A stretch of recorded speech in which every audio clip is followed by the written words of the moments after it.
Di balik lembaran sejarah kemerdekaan Indonesia, ada satu nama yang selalu menjadi kontroversi, Musso. Ia bukan sekadar tokoh pergerakan, tapi juga seorang ideolog yang mencoba mengubah arah bangsa muda ini dengan cara yang radikal. Bagi sebagian orang, Musso adalah pejuang yang teguh pada keyakinannya. Namun bagi negara, ia dicap sebagai pengkhianat yang berusaha menghancurkan republik. Kisahnya berakhir tragis di sebuah desa di Jawa Timur, tapi jejaknya masih membekas dalam perdebatan politik Indonesia hingga hari ini.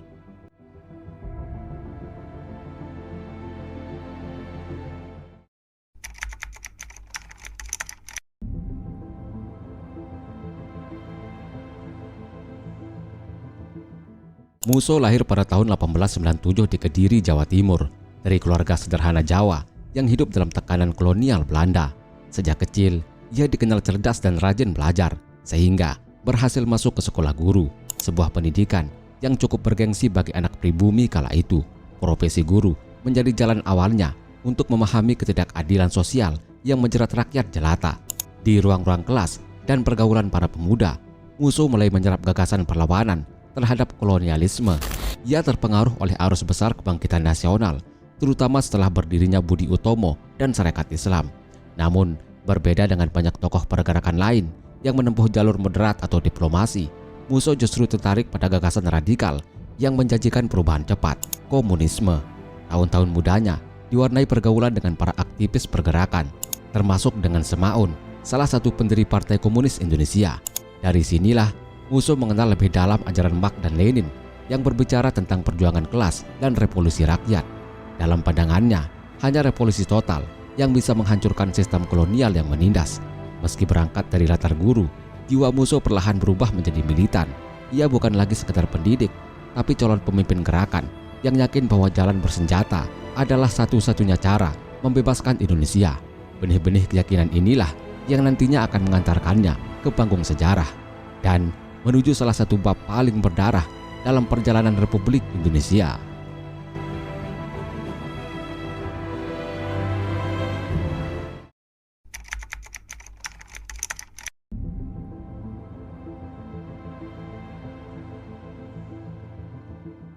Memasuki awal 1920-an, Partai Komunis Indonesia mulai berkembang pesat, dipimpin oleh tokoh-tokoh muda seperti Semaun, Darsono, dan Alimin. PKI menjelma menjadi partai politik pertama di Asia yang secara resmi berafiliasi dengan Internasional Komunis di Moskow. Dalam lingkaran inilah, Musso menemukan ruang yang sesuai dengan ideologinya. Ia aktif mengorganisir massa, terutama dari kalangan buruh dan tani, dengan semangat revolusi. Hubungan Musso dengan Semaun dan Alimin semakin mempertegas posisinya sebagai kader penting PKI.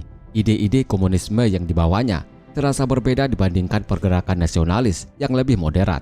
Bagi Musso, kompromi dengan kolonial hanyalah ilusi. Puncaknya terjadi pada tahun 1926 hingga 1927 ketika PKI memimpin pemberontakan melawan pemerintah kolonial Belanda. Aksi ini direncanakan secara luas di berbagai wilayah, mulai dari Batavia, Banten, hingga Sumatera Barat. Musso bersama Alimin bahkan sempat pergi ke Moskow untuk meminta restu dan dukungan Komintern atas rencana besar ini. Namun, pemberontakan itu gagal total. Belanda bergerak cepat dengan kekuatan militernya. Ribuan orang ditangkap, sebagian besar dibuang ke kamp tahanan Bovendigul di Papua, sementara ratusan lainnya dieksekusi. PKI sebagai organisasi praktis lumpuh, dan citra komunisme di mata masyarakat Indonesia mulai tercoreng akibat kegagalan ini. Musso sendiri berhasil lolos dari kejaran. Dari Singapura, ia kemudian melanjutkan perjalanan ke Moskow. Sejak saat itu, hidupnya diwarnai pengasingan panjang di Uni Soviet. Di sanalah ia memperdalam ajaran komunisme, berguru langsung pada sumber ideologi yang kelak akan ia bawa pulang ke tanah air. Kegagalan 1926 tidak membuat Musso surut. Justru sebaliknya, pengalaman ini semakin menguatkan keyakinannya bahwa revolusi hanyalah soal waktu dan bahwa Indonesia suatu saat akan menjadi ladang subur bagi komunisme internasional.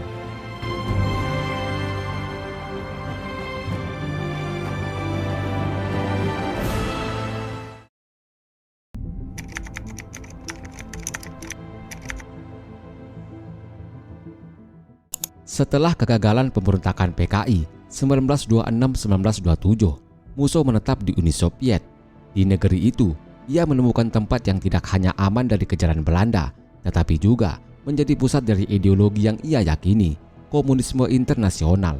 Di Moskow, Musso belajar banyak hal, mulai dari teori Marxisme-Leninisme, strategi revolusi proletar, hingga cara membangun organisasi massa yang disiplin dan terpusat.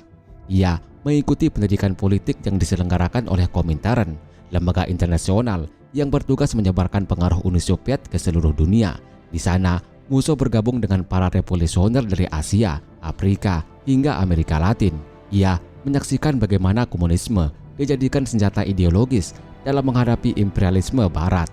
Selama lebih dari 2 dekade, Musso hidup dalam suasana Soviet.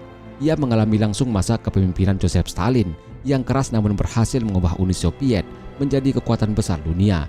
Dari pengalaman itu, Musso menyerap doktrin bahwa partai harus memimpin secara absolut dan bahwa revolusi tak boleh memberi ruang bagi kompromi.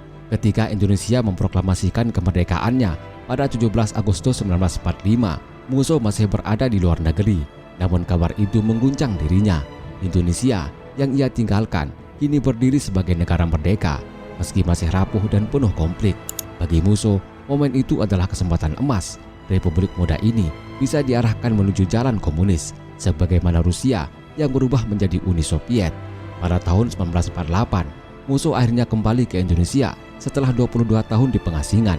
Ia membawa sebuah konsep yang ia sebut jalan baru bagi Partai Komunis Indonesia. Dalam gagasan ini, PKI harus menjadi pelopor tunggal revolusi, bersekutu dengan kaum buruh dan tani, serta menyingkirkan semua kekuatan yang dianggap borjuis atau moderat. Kedatangannya disambut bak seorang legenda. Para kader muda PKI melihat Musso sebagai sosok senior yang akan memimpin partai menuju kejayaan. Namun, bagi pemerintah Republik, kepulangan Musso justru menjadi tanda bahaya.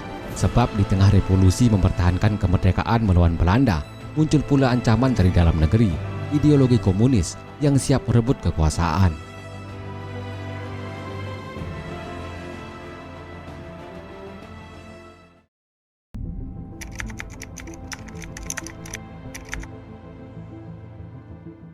Agustus 1948, Musso kembali ke Indonesia melalui Yogyakarta, ibu kota Republik saat itu. Kepulangannya mengejutkan banyak pihak. Setelah lebih dari 2 dekade menghilang di Uni Soviet, ia muncul dengan penampilan berwibawa, membawa ideologi yang diperkuat pengalaman internasional, dan siap mengguncang panggung politik Republik Muda. Partai Komunis Indonesia pada saat itu memang masih hidup, tetapi kondisinya lemah dan tercerai-berai pasca pemberontakan 1926. Kepemimpinan partai dipegang oleh Amir Saripudin, mantan Perdana Menteri yang kecewa setelah lengser dari kabinet dan memutuskan bergabung dengan komunisme. Namun, masuknya Musso segera mengubah peta kekuasaan di tubuh PKI. Dengan karisma dan otoritas sebagai veteran revolusi, Musso berhasil merebut kendali. Ia menyingkirkan Amir Saripudin dan mengganti haluan PKI dengan konsep jalan baru. Di bawah Musso, partai bergerak lebih radikal, menyerukan pembentukan front rakyat, menguatkan basis tani dan buruh, serta menentang kompromi politik dengan kelompok nasionalis maupun religius. Keberadaan Musso mulai menimbulkan kekhawatiran. Bagi Presiden Soekarno dan Wakil Presiden Muhammad Hatta, langkah Musso berpotensi menimbulkan perpecahan di tengah perjuangan mempertahankan kemerdekaan. Saat itu, Belanda masih melancarkan agresi militer, sementara Republik membutuhkan persatuan nasional. Kehadiran Musso dengan agenda revolusi komunis jelas menjadi ancaman serius. Ketegangan semakin meningkat ketika Musso mulai terang-terangan menuduh pemerintahan Hatta sebagai boneka Amerika dan antek-imperialisme. Ia menyerukan agar rakyat beralih ke kepemimpinan revolusioner di bawah PKI. Sementara itu, di Jawa Timur, kader-kader PKI semakin berani membentuk basis kekuatan, terutama di daerah Madiun. Situasi politik pun mendidih. Bagi banyak rakyat, Musso tampil sebagai sosok yang menawarkan jalan baru dan radikal di tengah penderitaan ekonomi serta agresi militer Belanda. Namun bagi pemerintah, langkah ini adalah langkah menuju perpecahan nasional. Benih-benih konflik besar telah tertanam, dan dalam hitungan minggu, Indonesia akan diguncang salah satu pemberontakan paling berdarah dalam sejarahnya.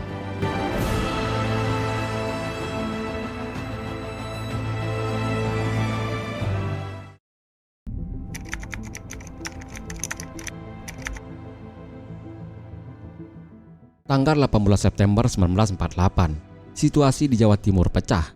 Di kota Madiun, Partai Komunis Indonesia yang dipimpin Musso mendeklarasikan berdirinya pemerintahan tandingan.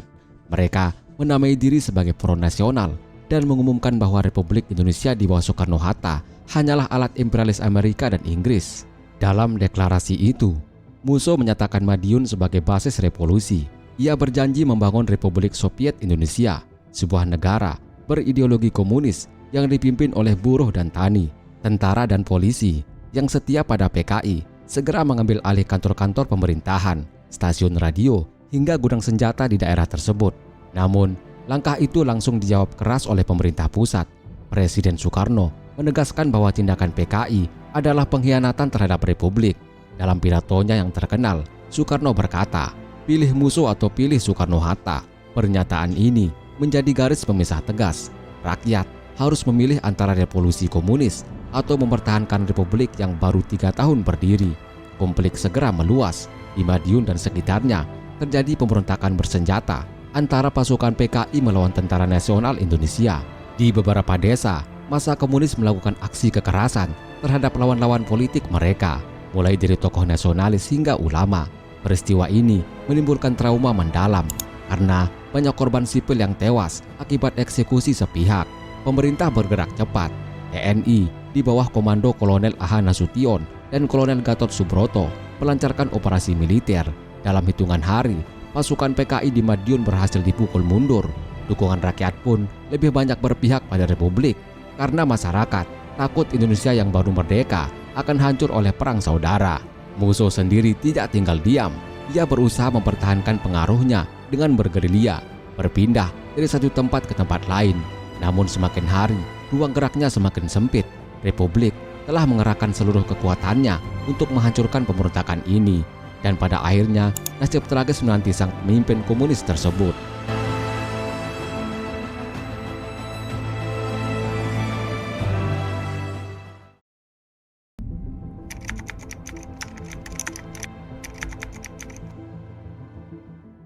Setelah Madiun berhasil direbut kembali oleh Tentara Nasional Indonesia, Musso melarikan diri bersama sisa-sisa pasukannya.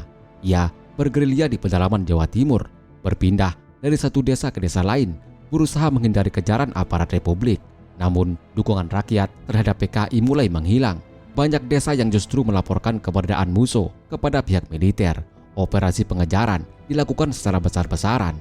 TNI menutup jalur-jalur penting, mempersempit ruang gerak kelompok Musso. Sementara itu, beberapa pimpinan PKI lain berhasil ditangkap atau menyerahkan diri, termasuk Amir Salihuddin yang kemudian dieksekusi. Musso semakin terisolasi, kehilangan jaringan dan kekuatan yang sebelumnya ia bangun. Pada tanggal 31 Oktober 1948, Musso akhirnya ditemukan di daerah Poncol, Ponorogo. Menurut laporan resmi, ia terlibat baku tembak dengan pasukan TNI yang dipimpin oleh Mayor Subroto. Dalam kontak senjata itu, Musso tewas tertembak. Kematian Musso menandai berakhirnya pemberontakan Madiun 1948. Bagi pemerintah Republik, ini adalah kemenangan besar yang menunjukkan bahwa negara mampu menumpas ancaman dari dalam. Namun bagi sebagian kalangan, terutama simpatisan komunis, Musso dipandang sebagai martir yang konsisten berjuang untuk ideologi yang diyakininya hingga titik darah penghabisan. Peristiwa Madiun menjadi luka dalam sejarah bangsa. Ribuan nyawa melayang, baik dari pihak militer, kader PKI, maupun rakyat sipil yang terjebak di tengah konflik. Trauma itu membekas di banyak daerah, dan sejak saat itu, komunisme di Indonesia selalu dipandang dengan penuh kecurigaan. Musso dengan segala kontroversinya menjadi simbol dari bab gelap itu.